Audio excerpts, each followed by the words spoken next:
This next story sounds like something from the movies. An American family of 4 camping in the beautiful woods of Banff National Park when suddenly, in the middle of the night, they are attacked by a wolf. Take a look at this Facebook post. This is the family we're talking about here, a mom, a dad, 2 little boys. The mom writes that the dad, Matt in the baseball hat there, threw his body in front of her and the boys, between them and the wolf, fighting the wolf off as it ripped apart the tent. She dives on top of the kids to try to protect them. Matt single-handedly struggles with this animal, holding open its jaw with his hands. But he's losing the battle. The wolf starts to drag Matt away out of the tent. His wife panics, grabs his legs, pulling at them, trying to pull him back. What happens next, and why this story has a happy ending, is what she describes as the act of a guardian angel. And that guardian angel is our next guest. We've reached Russ Fee in Calgary, Alberta. Russ, how do you feel about being called a guardian angel? It's very nice, but it's awkward. Yeah, I'm sure. Well, take us back, please, to last week. This is Thursday into Friday night. You're camping too. When did you first know something was wrong? I woke up around 12:30 at night, and we heard just a commotion from the site over, and it sounded like they might be missing a kid, or we just heard kid over and over again.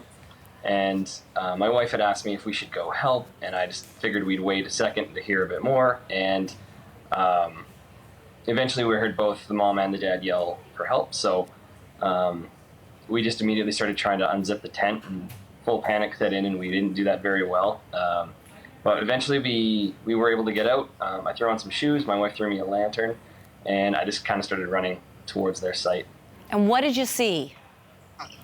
When I arrived, like I said, I had assumed that I would be coming upon some frightened parents that had misplaced their kid. And when I arrived, the tent had been collapsed, and there was just the back half of a wolf sticking out the front of it, or the side. I couldn't even, it had been turned around quite a bit, but. So you see the back end of a wolf. What did you do? Well, I was already running at the time, so there really was, it feels like a bit of an instant. I just kind of kept running at it, yelling, and it was just so big. And so, like I said before in other interviews, it was a bit of a large target. So I just kind of kept my momentum going, and I just kicked it in the back half, just kind of like I was trying to kick in a door, which I've never really done before. But you've never really kicked a wolf before? Or a door, really. I'm probably pretty bad at both, but thankfully I think it startled it enough that we were able to get it out.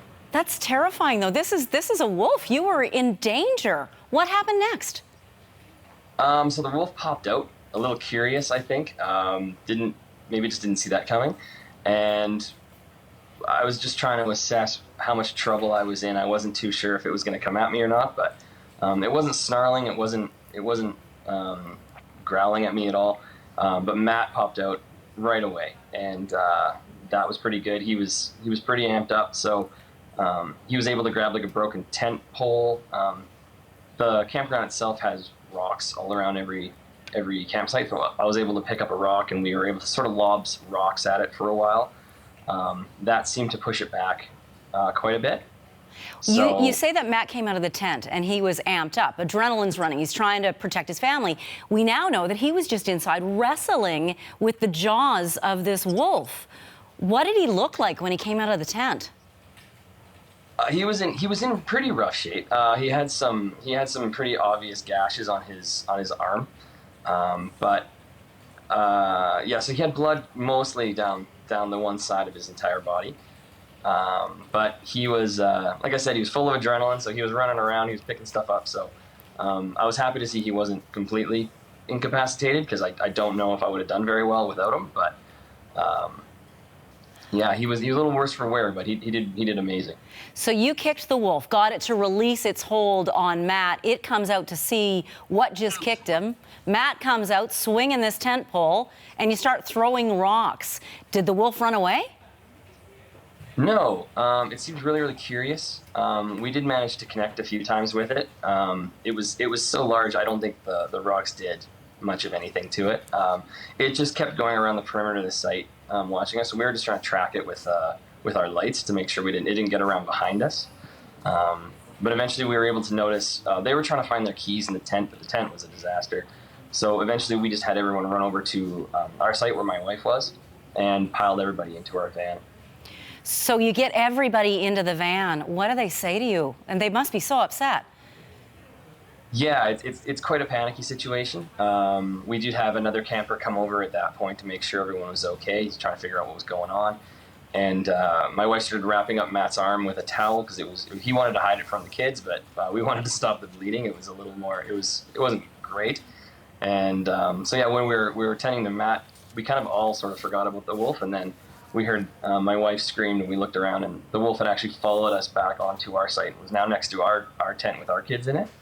So we were able to one last chase, one last run at it, and my wife got it to sort of scurry away into the woods, and that was the last we saw of it. Wait a minute, you're inside your minivan with a bleeding man, his wife, and their 2 kids, and you realize the giant, angry, attacking wolf is outside near the tent that still has your kids in it?